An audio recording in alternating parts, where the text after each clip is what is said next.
Hello प्यारे बच्चों, मैं हूं आपका भैया ऋषभ सिंह और आप सभी का आपके अपने YouTube परिवार ऋषि क्लासेस पर स्वागत करता हूं। और आज के इस वीडियो में हम बात करने वाले हैं बीएससी थर्ड सेमेस्टर केमिस्ट्री का जो हमारा पेपर है chemical dynamics and coordination chemistry, उसके अंतर्गत जो हमारा यूनिट फर्स्ट है जिसमें हम केमिकल काइनेटिक्स के बारे में पढ़ते हैं, उसी का ही हम एक और टॉपिक का लेक्चर लेकर आ चुके हैं। हमने अपने पिछले लेक्चर में यह बात कर लिया है कि फर्स्ट ऑर्डर रिएक्शन क्या होता है और इससे पहले हमने बहुत सारी चीज़ों पर बात कर लिया है। उन सभी चीज़ों को हमने ऑलरेडी बहुत ही डिटेल कॉन्सेप्ट के साथ समझाया है। तो अब उसी को ही कंटिन्यू करते हुए इस लेक्चर में हम बात करने वाले हैं, जो कि आप सभी से एग्जाम में अक्सर पूछा जाता है कि रेडियो एक्टिव डीके जो होता है वह फर्स्ट ऑर्डर रिएक्शन को फॉलो करता है। इसके बारे में हम सब कुछ डिटेल से समझने वाले हैं और यह बहुत ही इंपॉर्टेंट कॉन्सेप्ट आप सभी के एग्जाम के पॉइंट ऑफ व्यू से भी है। तो चलिए अपने इस लेक्चर की शुरुआत करते हैं। लेकिन अगर आप सब इस चैनल पर पहली बार आए होंगे और अपने तैयारी को स्टार्टिंग से बेहतर बनाना चाहते हैं तो जरूर सब्सक्राइब करने के साथ बेल आइकन को ऑल पर सेलेक्ट कर लीजिएगा। और इस बात का खास ध्यान रखिए, सब्सक्राइब करने से कुछ नहीं होगा आप सभी का, आप सब्सक्राइब करिए जरूर, क्योंकि नोटिफिकेशन आपके पास पहुंचना चाहिए। अगर नोटिफिकेशन पहुंच रहा है तो उस लेक्चर को उसी दिन ही देखकर खत्म करिए, नोट्स बनाइए, साथ ही साथ सभी चीज़ों को अच्छे से पढ़िए, रिवीजन जरूर करिए, ठीक है। क्योंकि जब तक आप नोट्स नहीं बनाएंगे, लेक्चर्स को रेगुलर नहीं देखेंगे, आप लोग अच्छे से समझेंगे नहीं, रिवीजन नहीं करेंगे, तब तक आपका काम नहीं होगा। ओके, तो आप लोग अपने कॉपी और पेन लेकर बैठ जाइए, सभी चीज़ों को नोट डाउन करना स्टार्ट कर दीजिए। अगर अभी नोट्स नहीं बनाते तो आप हमारे टेलीग्राम चैनल, व्हाट्सएप चैनल से ज्वाइन कर सकते हैं। साथ ही साथ आप हमें इंस्टाग्राम पर भी फॉलो कर सकते हैं, उनके लिंक आप सभी को डिस्क्रिप्शन में मिल जाएंगे। ओके, अब आप लोगों को ध्यान रखना है कि अगर आप लोग पिछले लेक्चर्स को नहीं देखे हैं जिसमें हमने केमिकल काइनेटिक्स के काफ़ी सारे लेक्चर्स को प्रोवाइड कर दिया है, तो आप लोग जरूर पहले पिछले लेक्चर्स को अच्छे से देख लीजिए, सारी चीज़ों को समझ लीजिए। पूरे प्लेलिस्ट का लिंक आप सभी को मैं डिस्क्रिप्शन में प्रोवाइड कर दूंगा, अदरवाइज आई बटन पर भी आपको पूरा प्लेलिस्ट मिल जाएगा। ऐसा मैं क्यों कर रहा हूँ, क्योंकि हर एक लेक्चर एक दूसरे से जुड़े ही रहते हैं। फर्स्ट ऑर्डर रिएक्शन आपको पढ़ना बहुत ज़रूरी है, तभी आपको यहाँ पर समझ में आएगा कि रेडियो एक्टिव डीके क्या है, ठीक है। तो आप लोग अपने कॉपी में एक छोटा सा हेडिंग लगाइएगा, ठीक है। क्या हेडिंग रहेगा? रेडियो एक्टिव, ठीक है, या फिर आप इन्हें एक साथ में कर लीजिए, रेडियो एक्टिव डीके, ठीक है, एज फर्स्ट ऑर्डर रिएक्शन, ठीक है। फर्स्ट ऑर्डर, अभी समझाता हूं, सारी चीजें समझाऊंगा, ठीक है। फर्स्ट ऑर्डर रिएक्शन, तो ये हमारे पास हेडिंग पहले लगा। अब हेडिंग को समझने की शुरुआत करते हैं। तो रेडियो एक्टिव डीके क्या होता है, पहले तो यही बात आपको समझना होगा, फिर उसके बाद हम बात करेंगे कि ये फर्स्ट ऑर्डर रिएक्शन से हम क्या इसको रिलेट करना चाहते हैं। तो एक्चुअली अगर बात किया जाए तो रेडियो एक्टिव डीके का मतलब ये हो गया कि जो हमारे पास रेडियो एक्टिव एलिमेंट्स होते हैं, जैसे कि यूरेनियम हो गया, ये सभी अपने नॉर्मल रूम टेम्परेचर पर क्या होते हैं, डिकम्पोज होते रहते हैं, डिसइंटीग्रेट होते रहते हैं, यानी कि या फिर मैं कहा सकता हूं कि यह डीके होते रहता है, मतलब कि विघटन होता रहता है लगातार। ये दूसरे मॉलिक्यूल्स में बदलते रहते हैं। दूसरे मॉलिक्यूल मतलब क्या कह सकते हैं कि इसमें से हमारे पास गामा रेज, अल्फा रेज, ये सभी क्या होते हैं, निकलते रहते हैं, ठीक है। तो उस पर हम बहुत ज्यादा नहीं जा रहे हैं, बस आपको यह समझना है कि रेडियो एक्टिव एलिमेंट्स का डीके होता है, ठीक है। अब यह जब डीके होता रहता है तो ये एक्चुअली फर्स्ट ऑर्डर रिएक्शन को ही फॉलो करता है। फर्स्ट ऑर्डर रिएक्शन कहने का क्या मतलब है कि हमारे पास इसका जो रेट ऑफ रिएक्शन हम कहते थे, ठीक है, कोई भी रिएक्शन होता है तो रेट ऑफ रिएक्शन कहते थे, लेकिन यहां पर रेडियो एक्टिव का डीके हो रहा है, इसलिए रेट ऑफ रिएक्शन कहने के बजाय रेट ऑफ डिसइंटीग्रेशन हम कहेंगे अब, ठीक है। तो जो रेडियो एक्टिव एलिमेंट्स होते हैं, इनका जो रेट ऑफ डिसइंटीग्रेशन होता है, यह देखा गया कि इसमें जो नंबर ऑफ एटम्स प्रेजेंट हैं, किसमें, रेडियो एक्टिव एलिमेंट में, उसी के ही डायरेक्टली प्रोपोर्शनल है। और हमने फर्स्ट ऑर्डर रिएक्शन में भी यह बात पढ़ा है कि जो हमारे पास रेट ऑफ रिएक्शन होता है, ठीक है, वह रिएक्टेंट के कंसंट्रेशन के डायरेक्टली प्रोपोर्शनल होता है। तो इसलिए हम इन दोनों को एक दूसरे से जब हम कंपेयर किए तो यह बात पता चला कि अच्छा, रेडियो एक्टिव एलिमेंट्स का जो डिसइंटीग्रेशन हो रहा है वह फर्स्ट ऑर्डर रिएक्शन के ही रेट ऑफ रिएक्शन से ही हम कंपेयर कर सकते हैं और वह इसी को ही फॉलो कर रहा है, ठीक है। तो इस वजह से हमसे अक्सर एग्जाम में पूछा जाता है कि प्रूव दैट या show that radioactive decay follows first order reaction, ठीक है, या फिर फर्स्ट ऑर्डर काइनेटिक्स पूछा जाता है, या फिर आपसे डायरेक्ट यह क्वेश्चन पूछा जाता है कि जो हमारे पास रेडियो एक्टिव डीके होता है या किस ऑर्डर ऑफ रिएक्शन को फॉलो करता है, तो आपको बताना है फर्स्ट ऑर्डर रिएक्शन। और फिर आपसे यह भी मेंशन किया जाता है कि इसे प्रूव भी करिए, ठीक है। तो प्रूव कैसे किया जाएगा इसके बारे में आपको मैं समझाऊंगा, लेकिन जो चीजें मैंने आपको अभी बताया उन चीजों को थोड़ा सा और मैं डिटेल लेकर चलता हूं। देखो, जैसे कि हमने यह बात पढ़ा है फर्स्ट ऑर्डर रिएक्शन के लिए, ठीक है, उम्मीद करता हूं आप सभी को याद होगा, सारी चीजें आप रिवाइज करते हुए ही बैठे होंगे। तो हमने फर्स्ट ऑर्डर रिएक्शन के लिए रेट ऑफ रिएक्शन पढ़ा है 2.303 अपॉन में, ठीक है, यह क्या है, rate constant. Rate constant is equal to 2.303 upon में टी लॉग ऑन बेस 10। यहां पर हमारे पास क्या होता है, यहां पर हमारे पास ए नॉट होता है, यानी कि हमारे पास इनिशियल कंसंट्रेशन अपॉन में फाइनल कंसंट्रेशन, ठीक है। तो यहां पर क्या है, के जो है वह क्या है, रेट कांस्टेंट है। लेकिन यहां पर अब हम फर्स्ट ऑर्डर रिएक्शन को ये बात देखे थे, अब रेडियो एक्टिव डीके में हम डिसइंटीग्रेशन पर बात करेंगे। रेट कांस्टेंट, तो यहां पर डिसइंटीग्रेशन कांस्टेंट आएगा। तो नॉर्मली तो बुकों में कहा जाता है कि रेट कांस्टेंट और डिसइंटीग्रेशन कांस्टेंट को के से ही रिप्रेजेंट कर दिया जाता है कई बुकों में, बट हम यहां पर आपको यह सजेस्ट करेंगे कि इन दोनों में छोटा सा तो डिफरेंस रखिए, इसलिए यहां पर आप के को लैम्डा भी रिप्रेजेंट कर सकते हैं, ठीक है। लेकिन आपको परेशान होने की जरूरत नहीं है, आप दोनों को ही यूज कर सकते हैं, बट हाँ ध्यान रखिएगा के की जहां पर लैम्डा आप केवल रेडियो एक्टिव डीके में यूज करेंगे, रेट ऑफ रिएक्शन में नहीं, ठीक है। रेट ऑफ रिएक्शन के लिए यह यूनिवर्सल मान लिया गया है। यूनिवर्सल मान लिया गया मतलब कि सभी साइंटिस्टों ने बैठकर हाँ एक्सेप्ट कर लिया कि हम रेट कांस्टेंट को के से ही रिप्रेजेंट करेंगे। लेकिन डिसइंटीग्रेशन कांस्टेंट को कई ऑथर्स के से रिप्रेजेंट कर देते हैं, कई ऑथर्स लैम्डा से रिप्रेजेंट कर देते हैं, तो हम यहाँ पर सेपरेट करने के लिए लैम्डा ही रिप्रेजेंट करेंगे। तो इसके लिए देखा गया कि जो डिसइंटीग्रेशन कांस्टेंट होता है उसका भी वैल्यू अभी मैं आपको प्रूव करके दिखाऊंगा कि 2.303 अपॉन में T log on base 10 initial number of molecules या एटम्स अपॉन में फाइनल नंबर ऑफ एटम्स के ही बराबर आता है, ठीक है। तो इन दोनों को अगर आप ध्यान से देखेंगे इक्वेशन, तो आपको यह बात पता चलेगा कि जो हमारे पास रेडियो एक्टिव डीके है उसका जो डिसइंटीग्रेशन कांस्टेंट है और जो फर्स्ट ऑर्डर रिएक्शन है उसका जो रेट कांस्टेंट है, उन दोनों का एक्सप्रेशन लगभग सेम ही आ रहा है, लगभग क्या कहें एग्जैक्टली सेम आ रहा है। इसलिए हम कहते हैं कि जो हमारे पास रेडियो एक्टिव डीके होता है या फर्स्ट ऑर्डर काइनेटिक्स या फर्स्ट ऑर्डर रिएक्शन को फॉलो करता है। ओके, इतनी बातें आपको समझ में आ चुकी होंगी।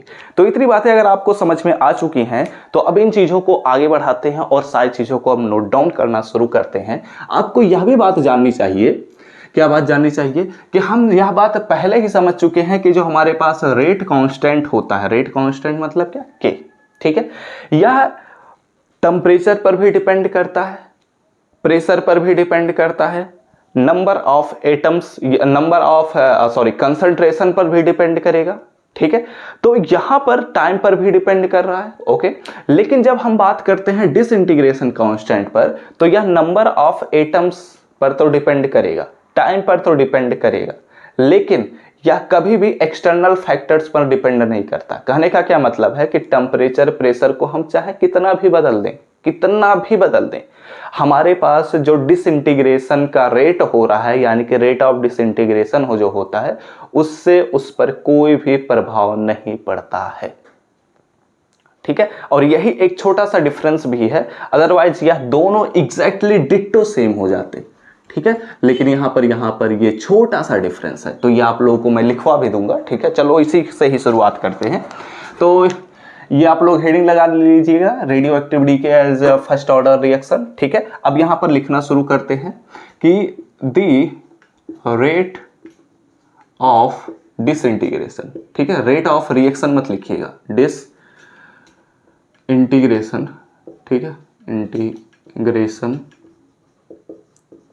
ऑफ रेडियो एक्टिव एलिमेंट्स, ठीक है, रेडियो एक्टिव एलिमेंट्स डिपेंड करता है किस पर, depend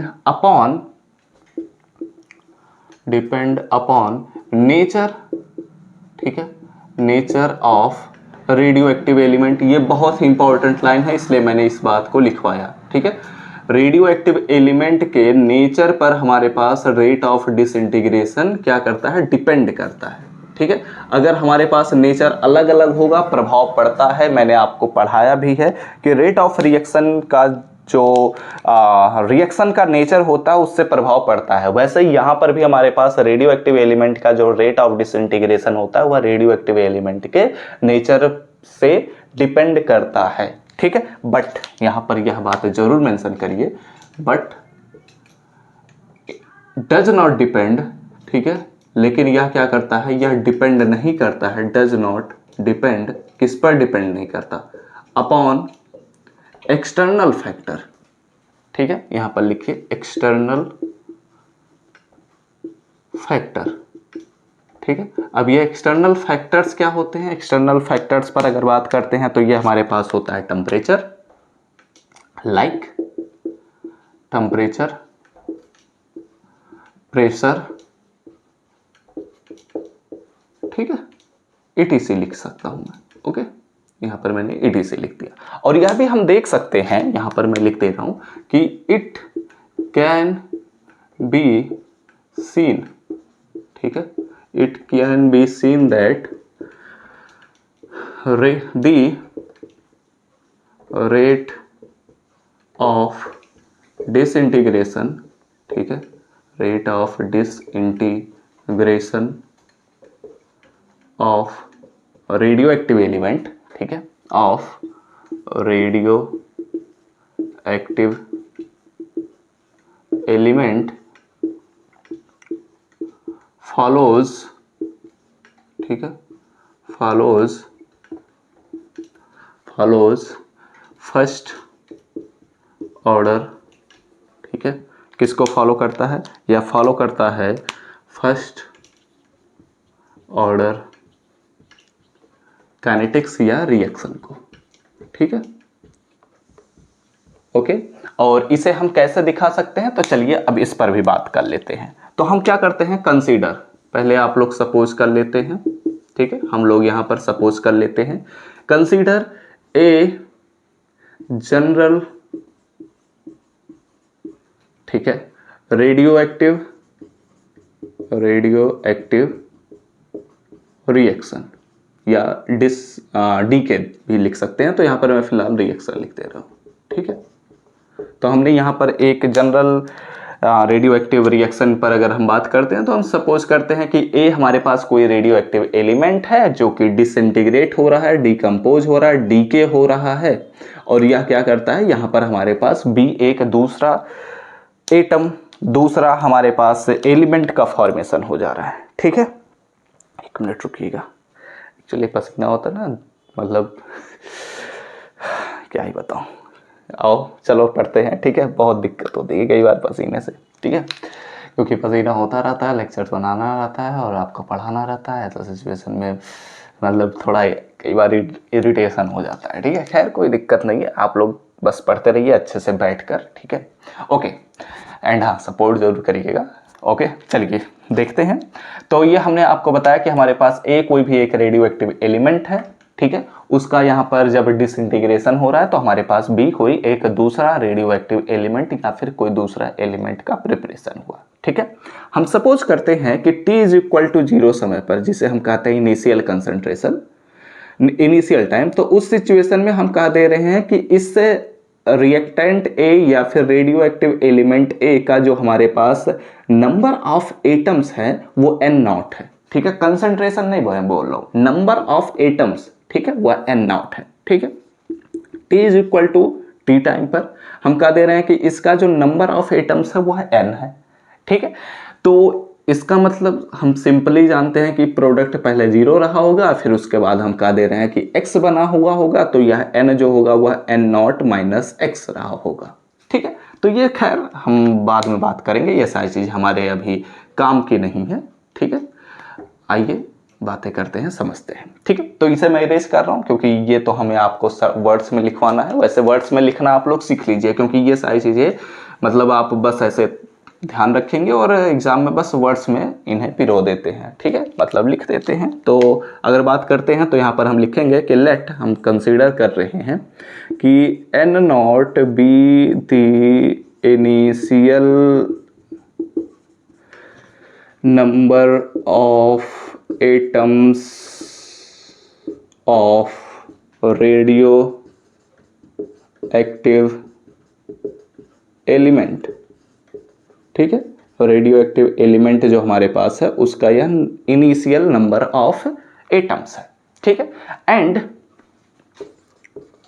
and after time T, या फिर किसी टाइम इंटरवल को भी ले सकते हैं, आफ्टर टाइम टी, ठीक है, दी, ऐसे लिखिए, N be the number of atoms, पता नहीं दी आएगा या नहीं इसलिए मैं इसे नीचे कर दे रहा हूं, N be the number of atoms of radioactive element, ठीक है, radioactive element, okay okay, ठीक है। तो यहां पर अब हम क्या करते हैं, चूंकि यह फर्स्ट ऑर्डर रिएक्शन को फॉलो करेगा इसलिए यहां पर मैं लिखूंगा, क्या लिखूंगा कि since it follows first order reaction, ठीक है, फर्स्ट ऑर्डर रिएक्शन, ठीक है। तो इस सिचुएशन में फर्स्ट ऑर्डर रिएक्शन में हम रेट ऑफ रिएक्शन लिख रहे थे, लेकिन यहां पर अब चूंकि हम सब समझ चुके हैं कि द रेट ऑफ डिसइंटीग्रेशन, ठीक है, डिसइंटीग्रेशन इज क्या हो जाएगा, तो डिसइंटीग्रेशन के लिए देखो हम नॉर्मली तो रेट ऑफ रिएक्शन के लिए हम लिखते थे माइनस डी ए अपॉन में डी टी, बट यहां पर हम नंबर ऑफ एटम्स से गेम खेल रहे हैं, कंसंट्रेशन से गेम नहीं खेल रहे हैं, तो इसलिए यहां पर हम लिखेंगे माइनस डी एन अपॉन में डी टी, ठीक है, इज इक्वल टू, या फिर आप लिख सकते हैं, चूंकि यह फर्स्ट ऑर्डर रिएक्शन है तो हमने आपको बताया कि इसका जो रेट ऑफ डिसइंटीग्रेशन होगा वह डायरेक्टली प्रोपोर्शनल होगा नंबर ऑफ एटम से, ठीक है, तो इसलिए यहां पर मैंने लगा दिया प्रोपोर्शनल एन, ठीक है। तो अब इसके बाद हम बढ़ेंगे, तो इसके बाद अगले स्टेप पर हमें बात करना है, तो अगले स्टेप पर फिलहाल बातें करने के लिए आप लोग पहले इस तीन चीजों का स्क्रीनशॉट लीजिए फटाफट से, उसके बाद हम आगे बढ़ते हैं, ठीक है। तो स्क्रीनशॉट हो चुका होगा, तो अब चलिए अगले स्टेप की तरफ बढ़ते हैं। इसे मैं इरेज करता हूं, आप लोग छाप चुके होंगे, हाँ मैं मिटाता हूं, ठीक है। फिर उसके बाद आगे बढ़ते हैं और भी चीज़ों को हम डिस्कस कर लेते हैं, बहुत सारी चीज़ें अभी हमारे पास हैं डिस्कस करने के लिए। देखो अच्छा चलो पहले समझाता हूँ, फिर उसके बाद आप सभी को बताता रहूँगा, ओके। चलिए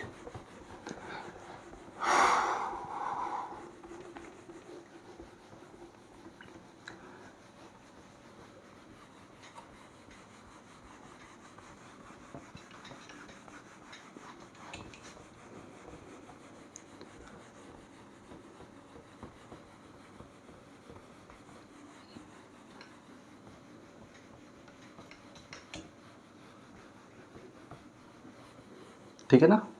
तो अब हम चलिए बात करते हैं अगले पॉइंट ऑफ व्यू की तरफ, यानी कि अगले पॉइंट्स की तरफ। तो हमने अभी देखा कि हमारे पास है माइनस डी एन अपॉन में D T is directly proportional to N, ठीक है। हम बोर्ड्स को दो पार्ट्स में डिवाइड करते हुए चल रहे हैं। तो अब यहाँ पर क्या करते हैं कि चूंकि हम जानते हैं प्रोपोर्शनल साइन को हटाने के लिए हम क्या करते हैं, ओ आर यहाँ पर हो जाएगा माइनस डी एन अपॉन में D T is equal to, हम नॉर्मली तो रेट ऑफ रिएक्शन होता है तो के से रिप्रेजेंट करते हैं, बट यहाँ पर हमारे पास रेट ऑफ डिसइंटीग्रेशन बात कर रहे हैं तो इसलिए हम लैम्डा रिप्रेजेंट करेंगे और यहाँ पर एन हो जाएगा, ठीक है। नो प्रॉब्लम, आई नो आप लोग को कोई दिक्कत नहीं होनी चाहिए क्योंकि मैंने ऑलरेडी यह बात समझाया है, ठीक है। अब यहाँ पर हम क्या करते हैं, ओ आर एन को इधर ट्रांसफर कर देते हैं, लैम्डा डी टी को उधर ट्रांसफर कर देते हैं, तो माइनस डी एन अपॉन में n is equal to lambda and यहाँ पर हो जाएगा डी टी, ठीक है। अब यहाँ पर हम क्या करते हैं, इसका इंटीग्रेशन कर देते हैं, जैसा हमने फर्स्ट ऑर्डर रिएक्शन के लिए हर एक स्टेप को किया है, सिमिलरली सेम स्टेप्स को यहाँ पर भी हम करने वाले हैं, कुछ भी डिफरेंट नहीं होने वाला है। तो अब यहाँ पर हम क्या करेंगे, ऑन इंटीग्रेशन, ठीक है। तो अब इसका हम इंटीग्रेशन जब करेंगे तो हमारे पास क्या मिलेगा, तब हमारे पास मिलेगा इंटीग्रेशन हमने किया, माइनस को हमने बाहर ले लिया, डी एन अपॉन में n is equal to lambda, हमारे पास चूंकि कांस्टेंट है तो यहाँ पर हमारे पास लैम्डा बाहर हो जाएगा, इंटीग्रेशन यहाँ पर हमारे पास डी टी हो जाएगा। यहाँ पर आप लोग एक बात मेंशन कर ही लीजिए, ठीक है, कि यहाँ लिख लीजिए, ठीक है। वेयर, वैसे यहाँ पर मुझे लिखवाना चाहिए था, आप लोग एक काम करिएगा ना, यहाँ पर एक लाइन लिख लीजिए, डी एन अपॉन में D T is equal to lambda n की जहाँ नीचे लिखिएगा यहाँ पर, ठीक है, where lambda is a disintegration constant, ठीक है, वो लाइन यहाँ पर लिख लीजिएगा। यहाँ पर फिलहाल स्पेस नहीं है इसलिए मैंने लिखवा रहा हूँ, ठीक है। अब यहाँ पर आगे बढ़ते हैं, तो यहाँ पर अब ध्यान दीजिए, तो हमने बात किया था कि हमारे पास जो टाइम है वह 0 से लेकर t तक वेरी कर रहा है। तो जब टाइम 0 था तब उस सिचुएशन में हमारे पास यहाँ पर number of atoms n not थे, जब टाइम t हो गया था तो नंबर ऑफ एटम्स हमारे पास n हो गए थे, तो इसलिए हम इसे लिमिट के साथ इंटीग्रेट कर देते हैं। तो यहाँ पर हमारे पास माइनस रहेगा ही और इसका इंटीग्रेशन हमारे पास होता है log n, और इस सिचुएशन में बेस e है, ठीक है, log अच्छे से मैं लिख दे रहा हूँ, log, ठीक है। और यहाँ पर हमारे पास n नॉट हो जाएगा एंड यहाँ पर हमारे पास n हो जाएगा एंड ये लैम्डा लैम्डा रहेगा और ये हमारे पास t हो जाएगा एंड यहाँ पर हमारे पास t और 0 हो जाएगा, ठीक है। तो अब यहाँ पर हम क्या करते हैं, पहले अपर लिमिट रखा जाता है तो इसलिए यहाँ पर log ऑन बेस e, यहाँ पर n की जहाँ पर n रखेंगे तो n हो जाएगा एंड माइनस, लेकिन यह माइनस प्लस बना देगा और यहाँ पर हो जाएगा log ऑन बेस e और यहाँ पर n नॉट हो जाएगा, ठीक है। तो ये आप लोगों को कोई दिक्कत परेशानी की बात तो नहीं नजर में आनी चाहिए, ठीक है, ओके। फिर उसके बाद यहाँ पर अगर देखा जाए तो यहाँ पर लैम्डा हो जाएगा, जब t की जहाँ पर t रखेंगे तो t हो जाएगा, 0 की जहाँ पर t की जहाँ पर 0 रखेंगे तो 0 हो जाएगा, तो इस प्रकार यहाँ पर लैम्डा t मिल जाएगा, ठीक है। अब हम क्या करते हैं, अब हम ये करते हैं कि चूंकि यह प्लस है और यह माइनस है तो प्लस को मैं आगे कर देता हूँ, माइनस को पीछे कर देता हूँ, तो ओ आर यहाँ पर हो जाएगा log on base e n not and minus को मैं उधर करूंगा तो यहाँ पर हो जाएगा log on base e n is equal to यहाँ पर हो जाएगा लैम्डा t, ठीक है। अब मैंने बोर्ड को डिवाइड कर दिया और फिर अब हम आगे बढ़ते हैं, तो यहाँ पर हमें लैम्डा के लिए इक्वेशन ड्राइव करना है, तो t को इधर मैं भेज देता हूँ, तो यहाँ पर लैम्डा, एक काम करते हैं, लैम्डा t को अभी इधर ही मैं रखता हूँ एंड इसे अगर आप लोग ध्यान से देखेंगे तो मैंने आपको फर्स्ट ऑर्डर रिएक्शन में पढ़ाया है कि log m minus log n is equal to होता है log m अपॉन में n, यानी कि n नॉट अपॉन में n हो जाएगा और ऑन बेस e, ठीक है। अब t को उधर ट्रांसफर करिए तो ओ आर और lambda is equal to 1 upon में t log on base e n naught upon में n हो जाएगा, ठीक है।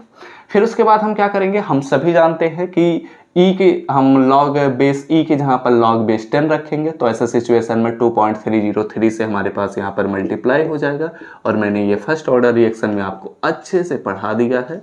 तो 2.303 अपॉन में t एंड यहाँ पर हो जाएगा log ऑन बेस 10, यहाँ पर हो जाएगा n नॉट अपॉन में n, ठीक है। इतनी बातों से आप लोग पूरी तरीके से सहमत होंगे, कोई भी परेशानी की बात नहीं हुई होगी, ठीक है, क्योंकि हमने ऑलरेडी अपने इस मैथमेटिकल ट्रीटमेंट और इस मैथमेटिकल ट्रीटमेंट को कैसे किया जाता है फर्स्ट ऑर्डर रिएक्शन में हमने पढ़ लिया है। तो अब ये जो हमने इक्वेशन ड्राइव किया है, ठीक है, this expression is known as, ठीक है, इसे हम कहते हैं कि यह फर्स्ट ऑर्डर रिएक्शन का ही एक्सप्रेशन है, लेकिन in terms of radioactive element पर हमने बात किया, ठीक है। लेकिन अगर इनके अलावा हम बात करते हैं, ठीक है, ओके, आइए बातें करते हैं और भी चीज़ों को समझते हैं। अगर इनके अलावा हम और भी चीज़ों को समझना चाहते हैं तो इसको अब हम कंपेयर कर लेते हैं, ठीक है। कंपेयर किसके साथ कंपेयर करते हैं, compare with rate equation of first order reaction से। ठीक है, तो अगर इसके साथ हम कंपेयर करेंगे तो हमारे पास क्या मिलेगा, इसके साथ जब हम कंपेयर करेंगे तो हमारे पास मिलता है K is equal to 2.303 first order reaction का हम रेट इक्वेशन लिख रहे हैं अपॉन में T लॉग ऑन बेस 10, यहाँ पर इनिशियल कंसेंट्रेशन तो A0 अपॉन में फाइनल कंसेंट्रेशन A होता है। ठीक है, तो यहाँ पर अगर आप लोग ध्यान से देखेंगे तो K जो है वह रेट ऑफ रिएक्शन को रिप्रेजेंट करता है, लैम्डा जो है वह रेट ऑफ डिसइंटीग्रेशन को रिप्रेजेंट करता है, दोनों बातें एक ही बोल रही हैं। ठीक है, 2.303 अपॉन में T सेम है, लॉग ऑन बेस 10 सेम है, यह इनिशियल कंसंट्रेशन को रिप्रेजेंट कर रहा है और यह इनिशियल नंबर ऑफ एटम्स को रिप्रेजेंट कर रहा है, यह हमारे पास फाइनल कंसंट्रेशन को रिप्रेजेंट कर रहा है और यह हमारे पास फाइनल नंबर ऑफ एटम्स या फिर after time T number of atoms को रिप्रेजेंट कर रहा है। तो दोनों अगर इक्वेशन को ध्यान से देखा जाए तो दोनों इक्वेशन डिट्टो सेम ही है, एग्जैक्टली सेम है। इसलिए हम क्या कह सकते हैं, इसलिए हम इसको कह सकते हैं कि हेंस या दस, ठीक है, दस जो हमारे पास रेडियो एक्टिव डीके होता है, ठीक है, फॉलोज या फिर इज फर्स्ट ऑर्डर रिएक्शन। ठीक है, फर्स्ट ऑर्डर रिएक्शन। ओके, ठीक है, अगर आप इसका हाफ लाइफ पीरियड भी कैलकुलेट करेंगे ना, इसका अगर आप हाफ लाइफ पीरियड कैलकुलेट करेंगे, हाफ लाइफ पीरियड कैसे कैलकुलेट किया जाता है हम सभी जानते हैं कि T is equal to T half ले लेंगे, तो ऐसा सिचुएशन में रिएक्शन आधा कंप्लीट हो चुका होगा तो N जो होगा वह N0 अपॉन में 2 हो जाएगा। तो ओवरऑल वैल्यू हमारे पास यहाँ पर log 2 मिलेगा, log 2 का वैल्यू हम रखेंगे तो 0.301 हो जाएगा और इस प्रकार हमारे पास ओवरऑल वैल्यू मिल जाएगा। मल्टीप्लाई जब हम करेंगे इसके साथ तो 0.693 अपॉन में लैम्डा मिलेगा। तो इस प्रकार हम कहेंगे कि हाँ, इसका भी हाफ लाइफ पीरियड जो है वह फर्स्ट ऑर्डर रिएक्शन के हाफ लाइफ पीरियड को ही फॉलो कर रहा है। ठीक है, तो ओवरऑल बातें यही बोली जा रही हैं कि जो रेडियो एक्टिव एलिमेंट का डिसइंटीग्रेशन होता है वह फर्स्ट ऑर्डर रिएक्शन को ही फॉलो करता है। डिसइंटीग्रेशन मतलब कि टूटना, विघटन। ठीक है, और वहां पर रिएक्शन मतलब क्या, रिएक्शन प्रोसीड हो रहा है। जब रिएक्शन प्रोसीड होता है तो रिएक्टेंट एक दूसरे से रिएक्शन करते हैं और हमारे पास प्रोडक्ट का फॉर्मेशन होता है, तो वहां पर ओवरऑल वैल्यू हमारे पास प्रोडक्ट का फॉर्मेशन हो जाता है और यहाँ पर जो हमारे पास रेडियो एक्टिव एलिमेंट्स है वो उनका डीकम्पोजिशन हो जा रहा है, तो इसलिए हम इन्हें अलग अलग नाम दे रहे हैं। ठीक है, बातें एक ही बोल रहे हैं लेकिन नाम अलग अलग हम दे रहे हैं। ओके, ठीक है, तो ये हमने बातें कर लिया, इन चीज़ों को समझ लिया। आप लोग इतनी बातों को अच्छे से समझ के होंगे, चीज़ों को नोट डाउन कर लीजिएगा और कुछ भी प्रॉब्लम तो नहीं होनी चाहिए, हर एक चीज़ को हमने डिटेल में समझा ही दिया है। तो अब इस लेक्चर को यहीं पर हम समाप्त भी करेंगे। ठीक है, और अगले लेक्चर में हम मिलेंगे, अगले लेक्चर में हम और भी चीज़ों पर बातें करेंगे। अभी तो हमने बस शुरुआत नहीं, आधा ख़त्म कर लिया है। ठीक है, अब इसके बाद I think pseudo order reaction पर हम बात करेंगे, उसके बाद हम सेकेंड ऑर्डर रिएक्शन की तरफ बढ़ चलेंगे। ठीक, तो चलिए फिलहाल इस लेक्चर को यहीं पर हम समाप्त करते हैं। उम्मीद करता हूँ सारी चीज़ें आपको अच्छे से समझ में आ ही चुकी होंगी। तो वीडियो अच्छा लगा हो तो जरूर लाइक करिएगा, कमेंट करते हुए जरूर हमें बताइएगा, अपने दोस्तों के साथ शेयर करना बिल्कुल मत भूलिए और इस चैनल पर पहली बार आए होंगे तो जरूर सब्सक्राइब करने के साथ बेल आइकन को ऑल पर सेलेक्ट कर लीजिएगा। लेकिन इसके साथ साथ जैसे ही लेक्चर्स का नोटिफिकेशन आपके पास पहुँचे उस लेक्चर को उसी समय बैठकर पढ़कर चीज़ों को नोट डाउन कर ख़त्म कर लिया करिए और रात में रिवीजन जरूर कर लिया करिए, क्योंकि अगर ऐसा नहीं करते हैं तो आपके लेक्चर्स मिस होते चले जाएंगे और आप एग्ज़ाम के टाइम में बंडल्स इकट्ठा कर लेंगे तो आप सोचेंगे कि अरे सर जी जल्दी जल्दी कहीं से कुछ ना मिल जाए, काम बन जाए। ठीक है, तो ऐसे सिचुएशन में आपको परेशान होने की ज़रूरत नहीं है, शुरुआत में ही धीरे धीरे ही चलते रहना है। ओके, चलिए, और हाँ, टेलीग्राम चैनल, व्हाट्सएप चैनल से जरूर ज्वाइन करिए, साथ ही साथ आप हमें इंस्टाग्राम पर फॉलो करना बिल्कुल भी मत भूलिएगा। ठीक है, उनके लिंक आप सभी को डिस्क्रिप्शन में मिल जाएंगे। तो हम सब मिलते हैं अपने नेक्स्ट लेक्चर में, तब तक पढ़ते रहिए, संघर्ष करते रहिए और सफल होते रहिए।